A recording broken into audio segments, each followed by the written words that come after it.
இந்த குழம்பு சுட சுட சாதம் போட்டு இந்த மாதிரி பிரட்டி சாப்பிட்டா அவ்வளோ டேஸ்ட்டாக இருக்குங்க. வாங்க அது என்ன குழம்புன்னு பார்ப்போம். வேறு ஒன்றும் இல்லைங்க, கருவேப்பிலை குழம்பு.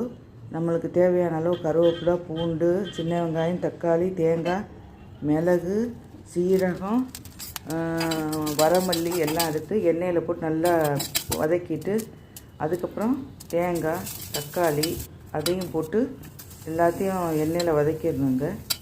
அதுக்கப்புறம் அதை நம்ம மிக்சியில் அரைச்சிக்கிடணும். அதுக்கப்புறம் கொஞ்சம் இதுக்கு நல்லெண்ணெய் ஊற்றி செஞ்சது தாங்க நல்லாயிருக்கும். தேவையான அளவு எண்ணெய் ஊற்றணுங்க. எண்ணெய் கொஞ்சம் கூடயே ஊற்றணும்.